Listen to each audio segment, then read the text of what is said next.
성도 여러분 안녕하세요. 아브라함과 이삭과 야곱이 족장이잖아요. 그러나 요셉이 족장은 아니거든요. 그래서 성경에서 보면 아브라함과 이삭과 야곱의 하나님에 대한 말씀은 그렇게 많이 나오는데 구약뿐만 아니라 신약에서도 계속 언급되고 있잖아요. 그러나 아브라함과 이삭과 야곱과 요셉의 하나님에 대한 말씀은 없어요. 역할이 달랐던 거예요. 그래서 창세기 안에서 요셉과 관련된 말씀이 사실은 아브라함, 이삭, 야곱보다 더 많아요. 분량에 있어서는 말이에요. 그러나 그 비중에 있어서는 그 분량하고 같이 우리들이 생각해서는 안 돼요. 왜냐하면 그 성경에서 말하고 있는 그 구조 때문인데요. 창세기에 나와는 이 톨레도 족보라는 말은 굉장히 중요합니다. 그 족보를 중심으로 하여서 그 사건들을 계속 기록해가고 있거든요. 그것이 하나의 커다란 구조가 돼요. 족보가요. 그런데 바로 직전 이삭의 족보가 어디에서 시작되냐면 25장에 나오거든요. 19절에요. 아브라함의 아들 이삭의 족보는 이러하니라. 아브라함이 이삭을 낳고 태어난 것부터 해가지고 이 족보의 끝이 어디냐? 죽는 데까지 가는 거예요. 죽는 게 어디에 나오느냐? 35장에 나와요.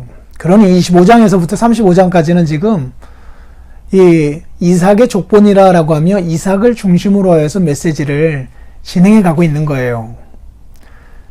그러면 야곱의 족보는요, 어디에 나올까요? 35장에서 이삭이 죽었다고 하잖아요. 거기까지가 이삭의 족보예요. 36장은 에서와 에서의 자손, 세일의 자손, 또 에돔의 그 왕들, 그때 당시에 그 에돔 지역을 다스렸던 왕들 이야기가 나옵니다. 그리고 37장부터 본격적으로 요셉 이야기가 나와요. 요셉이 애굽에 팔려가는 일들이 거기 언급되고요. 38장은 유다와 관련된 말씀이 독특하게 거기 들어가 있다라는 거 말씀을 드렸고요. 또 39장에 가보면 보디발의 아내와의 관계 하면서 요셉 이야기가 계속 펼쳐지는데, 신기하게도 37장 요셉과 그 형제들이 그 만나고 거기서 구덩이에 들어가고 애굽에 팔리고 하였던 그 장면의 시작이 이렇게 됩니다.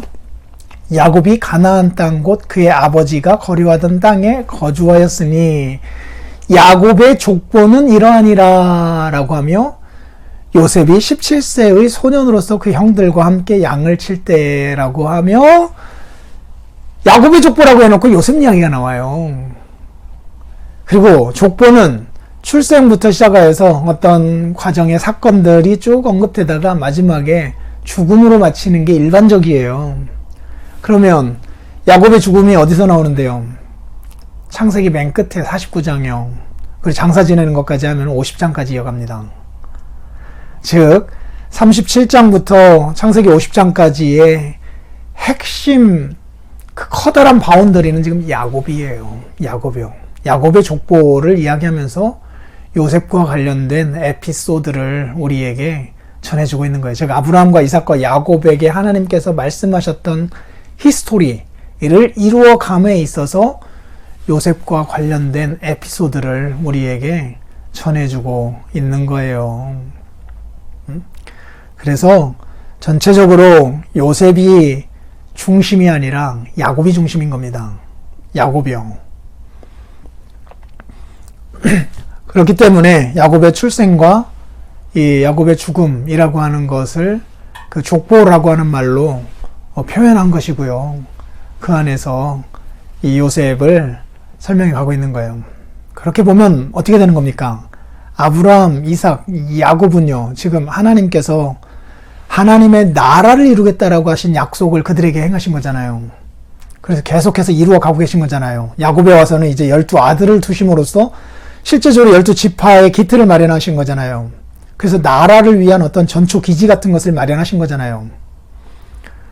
요셉은요, 그것을 위해서 이 가나안 사람들이 이렇게 많아지게 하는 일, 즉 애굽에서 그들이 먹고 살아서 그들의 숫자가 많아지게 하는 일, 즉 하나님 나라의 백성들을 키우는 일에 요셉을 쓰신 거예요.